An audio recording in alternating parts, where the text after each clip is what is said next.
తెలంగాణలో అసెంబ్లీ పోరు ముగిసింది. లోక్సభ ఎన్నికల కురుక్షేత్రానికి రంగం సిద్ధమవుతోంది. పార్లమెంట్ ఎన్నికల్లో సత్తా చాటడానికి ప్రధాన పార్టీలు ఎవరికి వారు వ్యూహ ప్రతివ్యూహాలతో రెడీ అవుతున్నారు. కేంద్రంలో అధికారం కోసం మెజార్టీ స్థానాలను గెలుచుకోవాలని కాంగ్రెస్, బీజేపీ ప్రయత్నం చేస్తూ ఉంటే, అసెంబ్లీ ఎన్నికల్లో ఓడినా లోక్సభ ఎన్నికల్లో సత్తా చాటి తమ ప్రాబల్యాన్ని నిలుపుకోవాలని బీఆర్ఎస్ తలపిస్తోంది. మొత్తానికి ఇప్పటికే కాంగ్రెస్, బీజేపీ, బీఆర్ఎస్ అభ్యర్థుల ఎంపికపైన కసరత్తు కూడా మొదలుపెట్టాయి. ఆశావహులు తెర వెనుక మంత్రాంగం నడిపిస్తున్నారు. అసెంబ్లీ ఎన్నికల్లో గెలిచి ప్రభుత్వాన్ని ఏర్పాటు చేసిన కాంగ్రెస్ పార్టీ రాష్ట్రంలో ఎక్కువ సీట్లు గెలుచుకుని తమ ఆధిపత్యాన్ని చాటాలని ప్లాన్ చేస్తోంది. అదే సమయంలో గత ఎన్నికల్లో 4 స్థానాల్లో గెలిచిన బీజేపీ ఈసారి మెరుగైన ఫలితాలు రాబట్టాలని చూస్తోంది. రేపు టీపీసీసీ విస్తృత స్థాయి కార్యవర్గ సమావేశం జరగనుంది. సీఎం రేవంత్ అధ్యక్షతన మధ్యాహ్నం 2 గంటలకు భేటీ కానుంది. సమావేశంలో పాల్గొనేందుకు పార్టీ ఇన్ఛార్జ్ దీపాదాస్ మున్షి ఇవాళ హైదరాబాద్ రాబోతున్నారు. ఇన్ఛార్జిగా నియామకమయ్యాక ఆమె మొదటిసారి హైదరాబాద్ వస్తున్నారు. పార్లమెంట్ ఎన్నికల్లో అభ్యర్థుల ఎంపిక, అనుసరించాల్సిన వ్యూహంపైన చర్చించబోతున్నారు. లోక్సభ ఎన్నికల్లో పోటీ కోసం కాంగ్రెస్ లో తీవ్ర పోటీ నెలకొంది. అసెంబ్లీ ఎన్నికల్లో ఓడిపోయిన వారితో పాటు గత ఎన్నికల్లో టికెట్ దక్కని వారు ఇప్పుడు టికెట్ కోసం ప్రయత్నాలు చేస్తున్నారు. పార్టీ మాత్రం సర్వేల ఆధారంగానే ముందుకు వెళ్లాలని చూస్తోంది. ప్రజాపాలన 6 గ్యారంటీలను అమలు చేసి ప్రజల్లోకి వెళ్లి మెజారిటీ సీట్లు దక్కించుకునే వ్యూహాన్ని అమలు చేస్తోంది.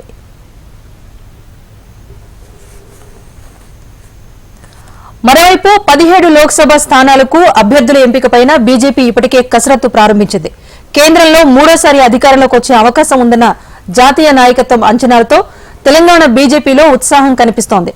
అసెంబ్లీ ఎన్నికల ఫలితాలతో ఎదురైన నిరుత్సాహాన్ని అధిగమించి లోక్సభ ఎన్నికల్లో అత్యుత్తమమైన ప్రదర్శన కనబరిచే దిశగా ముందుకు వెళ్లాలని సంకల్పించింది. గెలిచే అవకాశాలున్న స్థానాల్లో అన్ని సమీకరణాలను పరిగణనలోకి తీసుకుని ప్రాధాన్యమివ్వాలని భావిస్తోంది. ఇక సిట్టింగ్ ఎంపీలున్న సికింద్రాబాద్, కరీంనగర్, ఆదిలాబాద్, నిజామాబాద్ మినహా మిగిలిన స్థానాల అభ్యర్థిత్వాల కోసం పలువురు పోటీ పడుతున్నారు. ఒత్తిళ్లకు తలొగ్గకుండా సర్వేల ఆధారంగా బలమైన అభ్యర్థులను గుర్తించాలని అగ్రనేతలు నిర్ణయించారు. ఒక్కో సీటుకు 3 లేదా 4 ఆశావాహులతో జాబితాను పంపించాలని ఆదేశించినట్టుగా సమాచారం. అసెంబ్లీ ఎన్నికల్లో గుర్తించిన లోటుపాట్లు అధిగమించి 10కి పైగా ఎంపీ స్థానాలు సాధించాలనే టార్గెట్తో కార్యాచరణకు సిద్దమవుతోంది.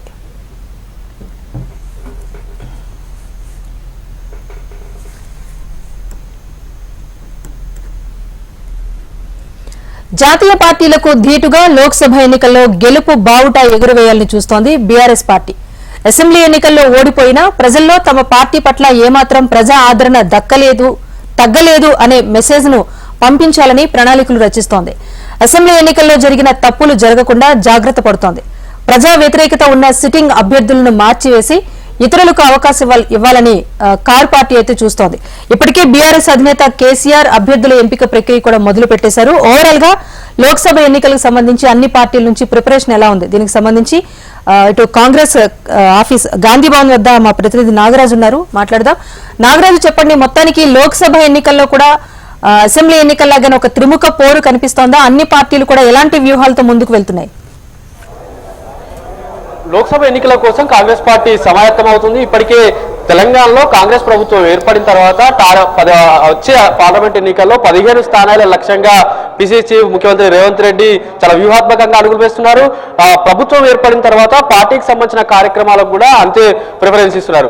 గత 10 రోజుల క్రితం కూడా పొలిటికల్ అఫైర్స్ కమిటీ సమావేశం జరిగినప్పుడు లోక్సభ ఎన్నికలు ఎజెండాగా వారు ముందుకు వెళ్లారు. అందులో భాగంగా ఇప్పటికే ప్రతి లోక్సభ పార్లమెంట్ నియోజకవర్గానికి ఒక మంత్రిని ఇన్ఛార్జిగా వేశారు. వీరితో పాటు సీనియర్ ఉపాధ్యక్షులు కూడా వారికి అక్కడ ఇన్ఛార్జిగా ఉన్నారు. దీంతో పాటు రేపు పిసిసి విస్తృత స్థాయి సమావేశం జరుగుతుంది కాబట్టి సమావేశంలో తాజాగా ఏ లోక్సభలో పార్టీ పరిస్థితి ఏ విధంగా ఉందని ఒక నివేదిక ఇవ్వబోతున్నారు. ఈ విస్తృత స్థాయి సమావేశంలో లోక్సభ ఎన్నికలే టార్గెట్ గా ముందుకు వెళ్తున్నారు. అందులో భాగంగా 15 స్థానాలు గెలవడానికి ఉన్నటువంటి ఎక్కడెక్కడ ఏ ఇబ్బందులు ఉన్నాయో అన్న దానిపైన కూడా చర్చిస్తున్నారు. అందులో భాగంగా దక్షిణ తెలంగాణలో కాంగ్రెస్ పార్టీకి ఎక్కడ ఇబ్బంది లేదు. ఖమ్మంతో పాటు నల్గొండ, మహబూబ్ నగర్, మహబూబాద్, నాగర్ కర్నూలు లాంటి పార్లమెంట్ స్థానాలు ఖచ్చితంగా గెలుస్తామని భావిస్తున్నారు. ప్రధానంగా కేవలం 4 నుంచి 5 నియోజకవర్గాల్లోనే కొంత ఇబ్బంది ఉందని భావిస్తున్నారు. అందులో భాగంగా గ్రేటర్ హైదరాబాద్ నుంచి హైదరాబాద్ పార్లమెంట్ తో పాటు సికింద్రాబాద్ పార్లమెంట్, అదేవిధంగా మెదక్ తో పాటు ఆదిలాబాద్ కొంత ఇబ్బందులు తలెత్తే అవకాశం ఉందని భావిస్తున్నారు. పెద్దపల్లిలో కూడా అక్కడ ఉన్నటువంటి అసెంబ్లీ స్థానాలు మెజార్టీగా కాంగ్రెస్ పార్టీ గెలుచుకోవడంతో అక్కడ కూడా ఇబ్బంది ఉండదని చెప్తున్నారు. జహీరాబాద్ లో అక్కడ కూడా జహీరాబాద్ కూడా ఈసారి కాంగ్రెస్ పార్టీ కైవసం చేసుకుంటుందని భావిస్తున్నారు. సీఎం రేవంత్ రెడ్డితో సహా ఇతర మంత్రులందరికీ బాధ్యతలు అప్పగించారు. ఆయా పార్లమెంట్ పరిధిలో వారు ఎప్పటికప్పుడు సమీక్షా సమావేశాలు నిర్వహిస్తున్నారు. అందులో భాగంగా పార్లమెంట్ లో మెజార్టీ స్థానాలు కైవసం చేసుకోవడానికి ఎన్నికల్లో ఇచ్చినటువంటి హామీలను నెరవేర్చాలని భావిస్తున్నారు. 6 గ్యారంటీ స్కీమ్స్ కోసం ఇప్పటికే ప్రజాపాలన ద్వారా దరఖాస్తులు స్వీకరిస్తున్నారు. 6వ తేదీ వరకు దరఖాస్తులు పూర్తయిన తర్వాత పార్లమెంట్ ఎన్నికల్లోపు మిగిలిన పథకాలు కూడా అమలు చేసేందుకు చాలా వేగంగా అడుగులు వేస్తున్నారు. ఇప్పటికే మహాలక్ష్మి పథకంలో ఉన్నటువంటి మహిళలకు ఉచిత బస్సు సౌకర్యాన్ని కల్పిస్తున్నారు.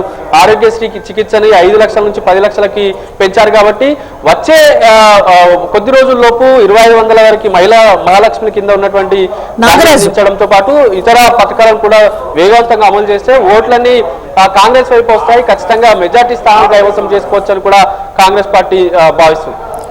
నాగరాజ్, అంటే కాంగ్రెస్ పార్టీ విషయానికి వస్తే రేపు దీపదాస్ మున్షి కూడా రాబోతున్నారు. టీపీసీసీ విస్తృత స్థాయి సమావేశం కూడా జరగబోతోంది. ఒకటి, దక్షిణాదిలో జాతీయ పార్టీ బీజేపీతో పోల్చుకుంటే బలంగా ఉన్నామనే ప్రయత్నం దిశగా కాంగ్రెస్ పార్టీ వెళ్తోందా? వీలైనన్ని ఎక్కువ స్థానాలను గెలుచుకుని దక్షిణాదిలో స్ట్రాంగ్ గా ఉన్న పార్టీగా కాంగ్రెస్ పార్టీ నిలపాలనే ఉద్దేశంతోనే కసరత్తు జరుగుతున్నట్టుగా తెలుస్తోంది. మరి అభ్యర్థుల ఎంపిక కానీ లేకపోతే ఇతరత్ర విషయాలన్నీ ఫైనల్ గా ఏఐసీసీ నిర్ణయమే ఉంటుందా, లేకపోతే ఇక్కడ నుంచి ఏమైనా సిఫార్సులు వెళ్లే అవకాశం కనిపిస్తోందా?